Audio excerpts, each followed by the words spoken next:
All right, welcome back. Welcome back to Sports Talk with Robert Allen and friends here on Triple Play Sports, 1020, 1580, 105.1, 93.3, and 93.1. And, yeah, I'm going to turn it up so you can hear it. You hear now? Okay, good. All right, we got Derek Rasmussen with us, Sooner 7v7. Of course, he's involved in a lot of other things, including a new app that, especially during this time with the pandemic, with no in-person recruiting, and that's been cut off again all the way through the end of May. So there will be no spring evaluation for college coaches to go out on the road like they normally do, hit all the high schools. Talked to some of the OSU coaches about it yesterday, and yeah, I mean they're kind of what's a good term? Flabbergasted. I mean that they can't get out there and go see the players like they normally have.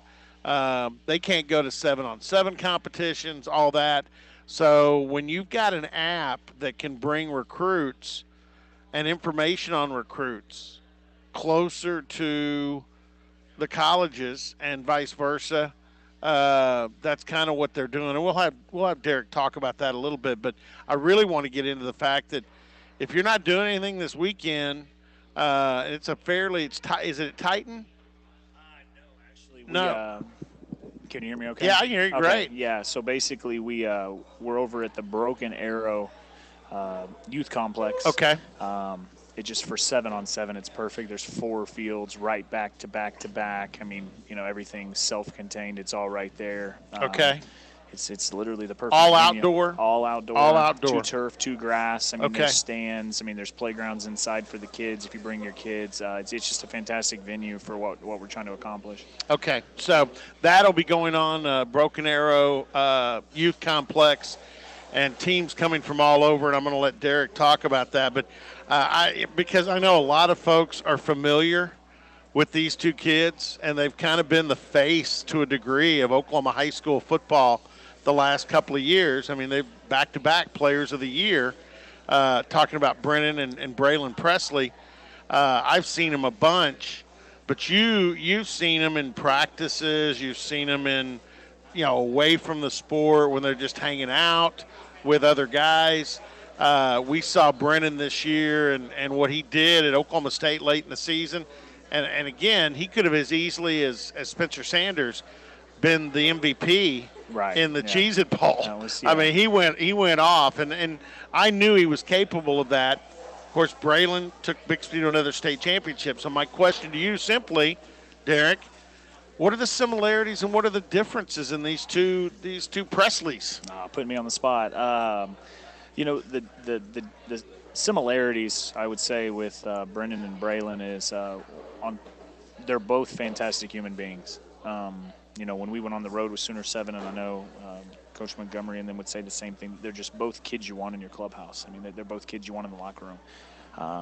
Athletically, they both have a crazy burst. It's and the craziest thing about it is 99% of the time, neither of them have their shoes tied.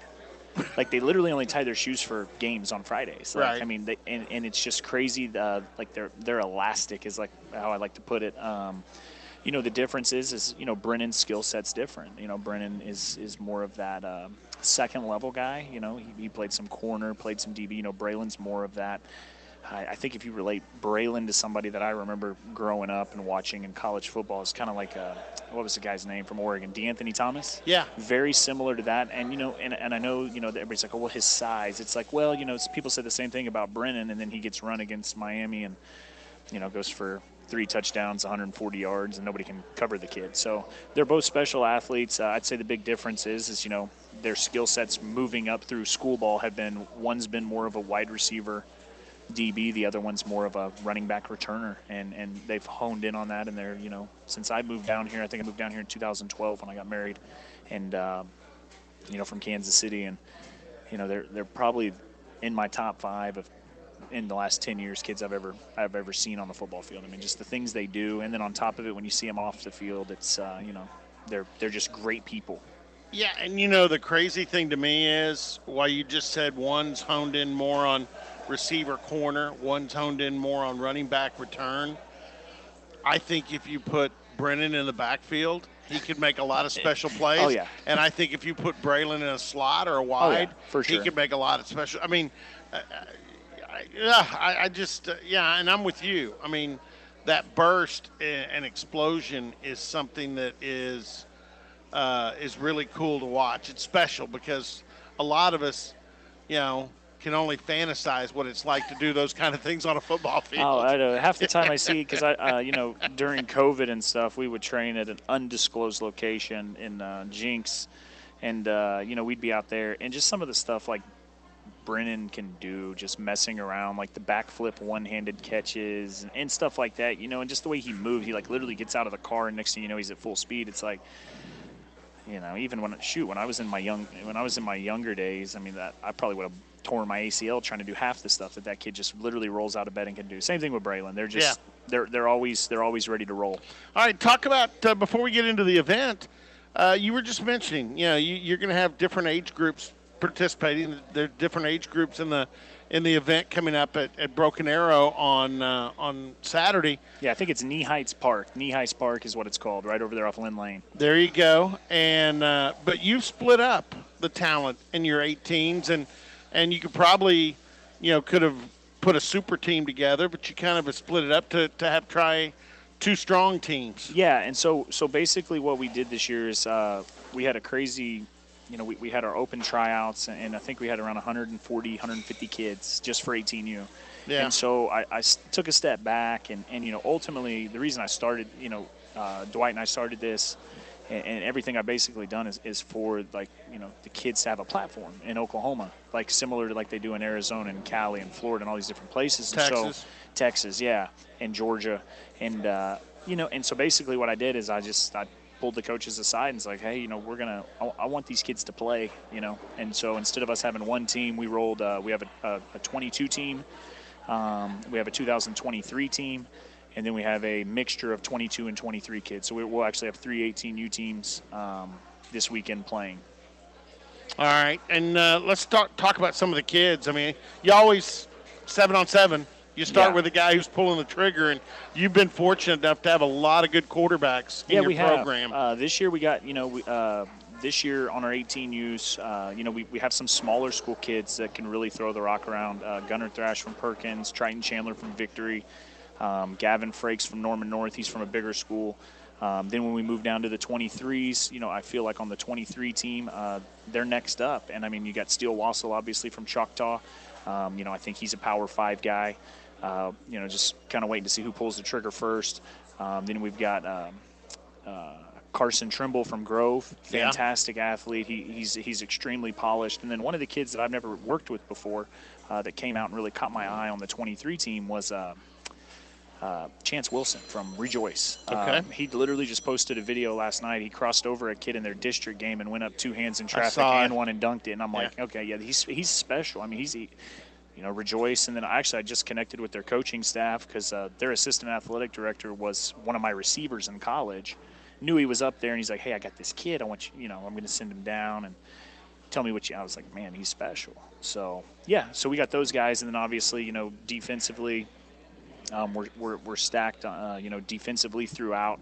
We just picked up a couple new guys. Obviously, with COVID, we had a COVID little incident where we shut down for 2 weeks, and then after that, obviously, the weather that affected, all the Midwest.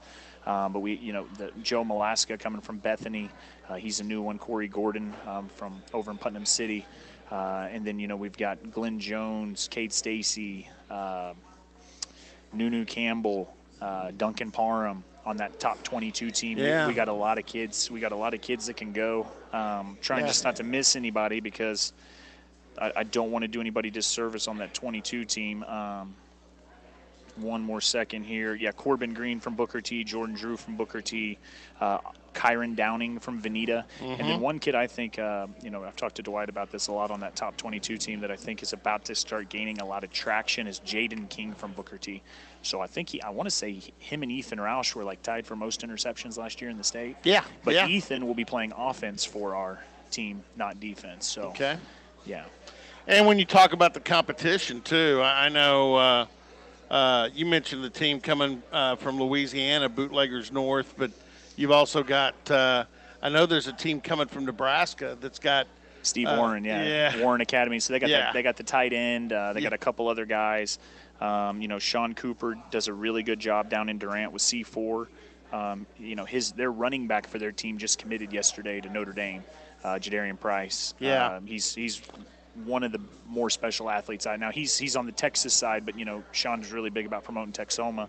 Then he's got the DJ Brown. Caleb Heavner is another quarterback, I think. He's a quarterback at Denison.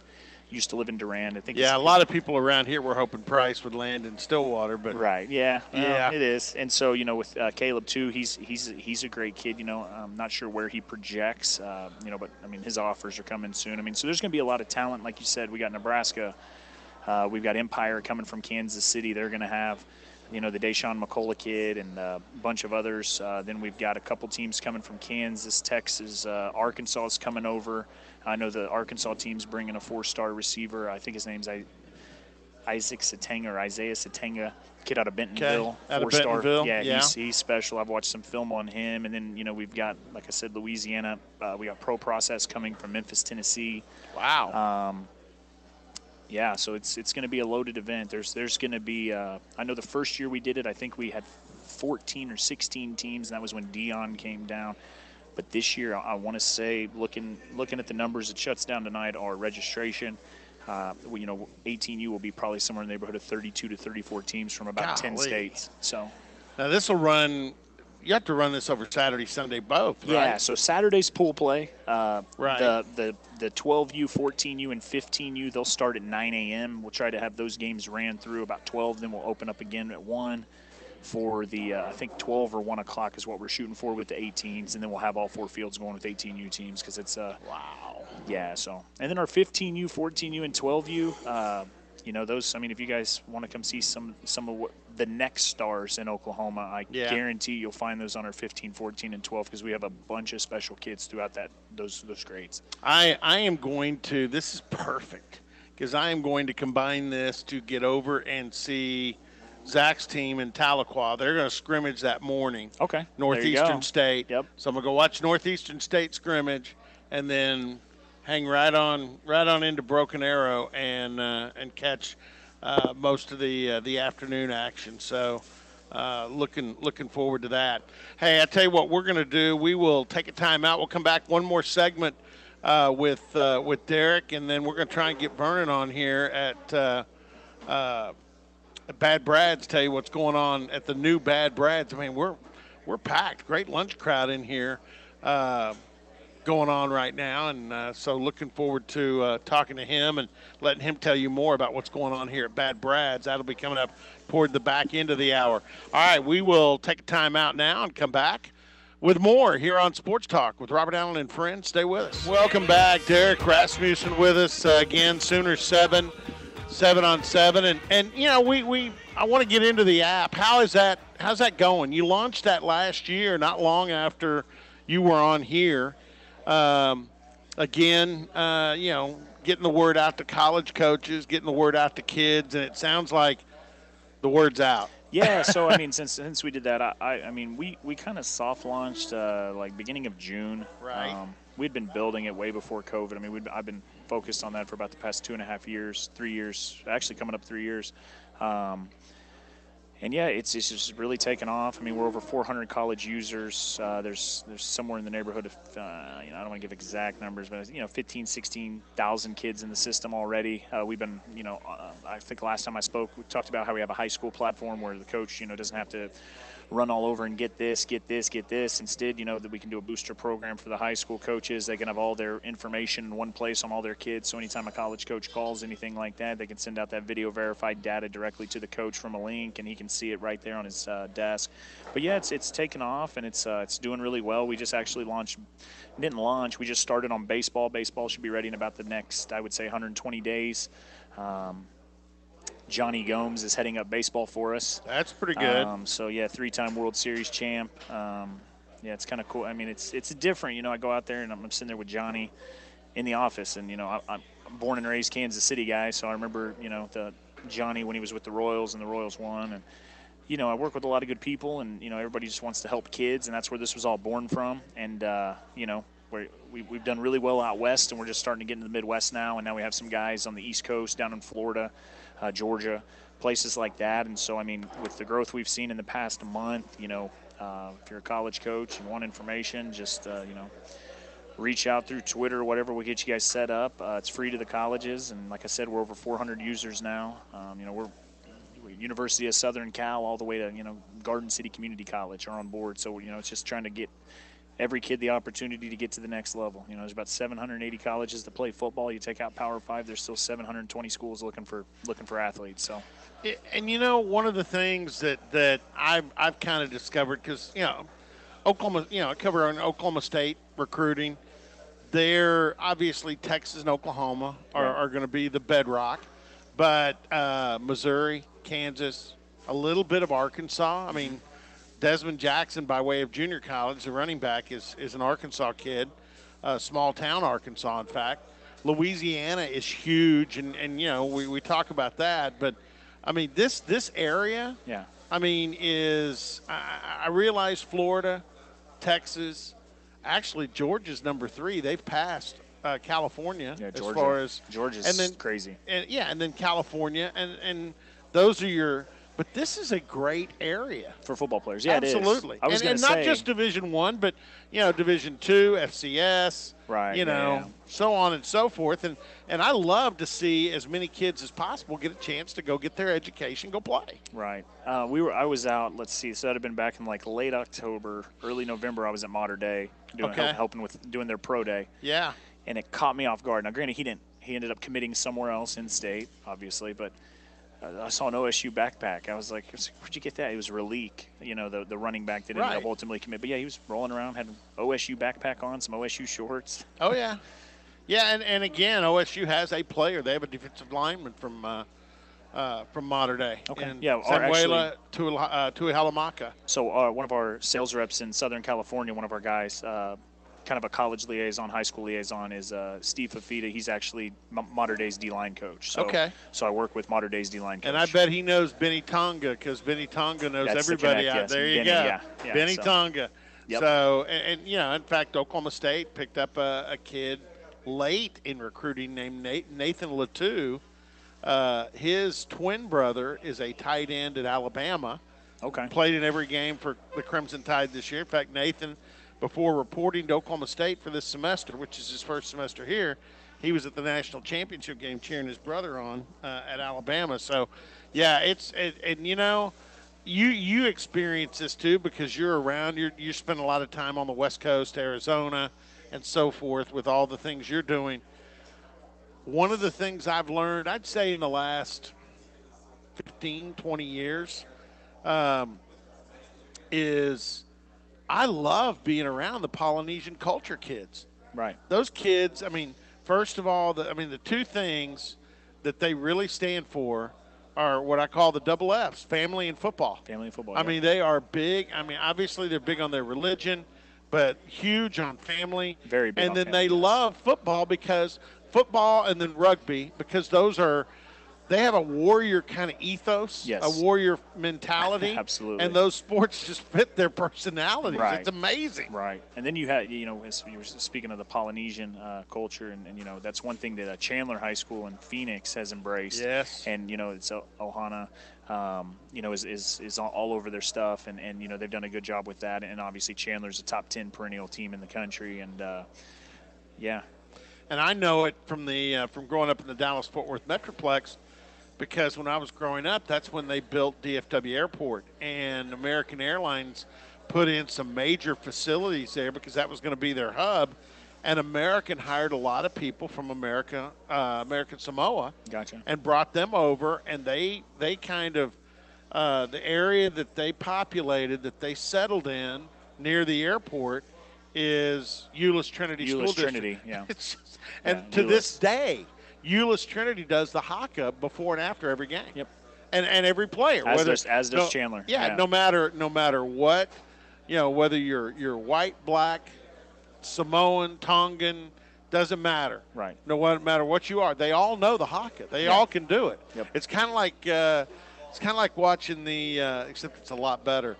The Replacements. Right. The dance at the end, where all the players, except these guys are a lot better at it. Yeah. So that's kind of cool. I was going to say, while we're talking about Oklahoma State too, I was with Shane and Peyton a couple days ago, or about a week ago, and I got to meet the twins from Greens? Allen. Yeah. So I met them from Bryson Allen, and Blaine. I was like, man, these guys look so familiar. Come to find out, last year they played for Dion's team so Oh. we played them in Dallas, and Sure. it was a down to the wire game, and got to meet them, and yeah, they look like they're both going to be pretty Now, special. did here you soon. ever have Jaden Bray from Norman? Yes. So Jaden, came to that tournament. He is going. I have a funny feeling this guy's going to explode. Yeah. And here's what Oklahoma State did that I thought was pretty smart. You remember Bucky Richardson, the quarterback at Texas A&M, played in the NFL for a while with the Houston Oilers? Okay. Yeah. Bucky Richardson's kid, John Paul Richardson, is part of this recruiting class from Oklahoma State. He's a slot receiver out of Ridge Oak High School. Part of this down in the Cy area, down in Houston. Fair. Yeah. Okay.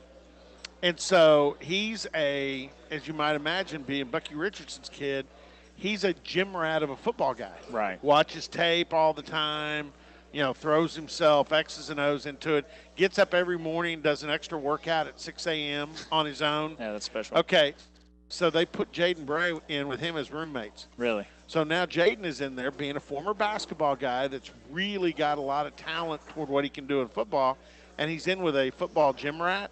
Yeah. This is going to take No, off. I think if I look back on my Twitter far enough, I think you can find out because he started coming out to practice last year, and obviously our season got cut short because of COVID. But right. He went to that Dallas tournament, and they were both remember Jaden when they from that. I mean, right. Because he just, I think like back-to-back times. I mean, we're trying to play catch-up.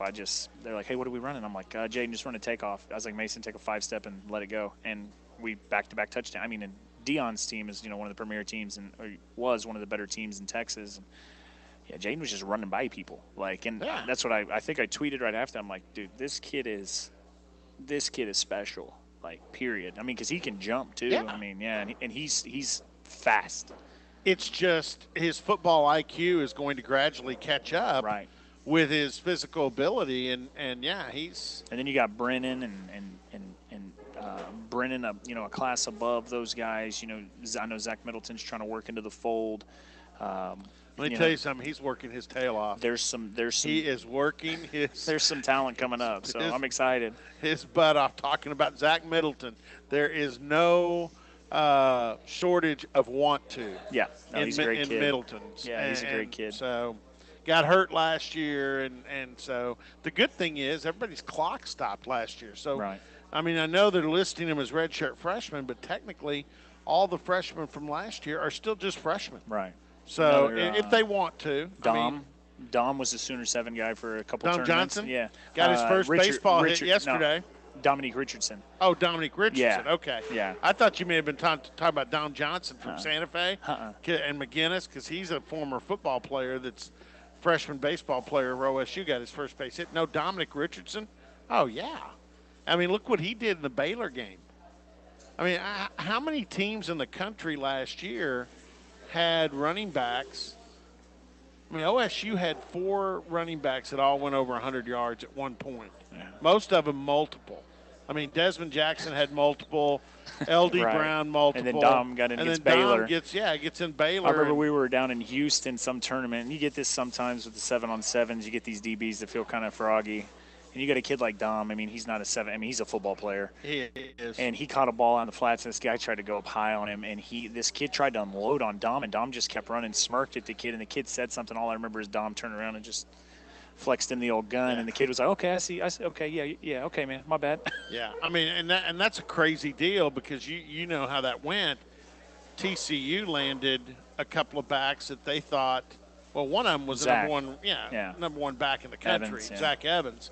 And they just kind of told Don, you may want to go somewhere else. Right. He ends up at Oklahoma State, and I'm just telling you, when it's all said and done, Gary Patterson may have wished he'd kept Dom instead of Zach Evans. Yeah, no, I love Dom, man. He's Zach's a great a little kid. high maintenance. And Dom's just like you talked about, Zach, hard worker, great kid, not a problem off the field. I mean, he's just a great kid. And then, this year I was kind of worried with Sooner 7, though, last thing, because, we'd always had coaches' kids playing for us from out here. Yeah. And so, last year was the last year Luke McAdoo. I wish I could have him every year, Gunner. We had Anthony with his mom was on staff. Right. But we had some 12U players that are both fantastic. They're going to be really good when they get older. But we have Memphis and Manhattan Duffy. Oh, the Duffies. So the Duffies will be there, 12U. They're both good. They are both good athletes. Great athletes. Yes. And they're kind of juggling it between that and AAU. But, we still have that.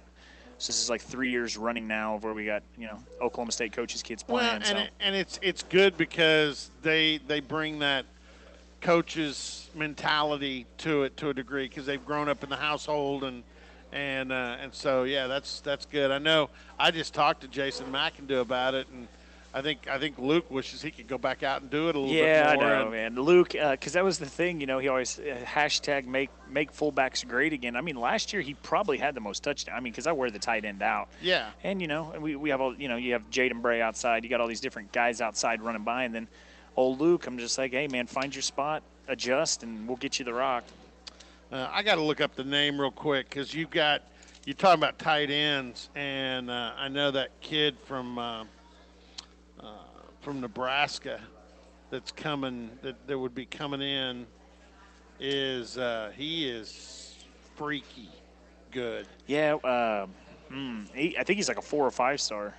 He definitely is. There was also a kid that played for Empire, so they have the Deshaun McCullough kid, which I think this is his last tournament because his dad just got hired on at the University of Indiana. He was the Chiefs running back coach. Now he's going back to Indiana where he was originally at. But they also have I can't remember the kid's name, Xavier or something. Xavier, he's like a 4 or 5 star safety out of Iowa. He's going to Ohio State. Deshaun's going to Ohio State. I don't know if Xavier's going there. I remember hearing that. Maybe looked at the crystal ball ranking or something. Yeah, I'll have to look it up during the break. All right, we will take a time out. I think Vernon's left the house. But we are here still at Bad Brad's. Great for lunch, obviously. But with the new bar, beer on tap. They've got margaritas on tap. They've got the Paradise Punch, I think, on tap. And, again, over 50 whiskeys. So if you're looking for, here he is. I wanted to get him on. So there he goes. We'll get him on last segment.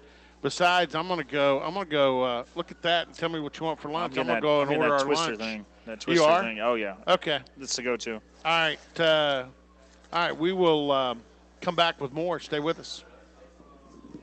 Become a Triple Play texter. Shoot us your text at 405-385-4221 and get in the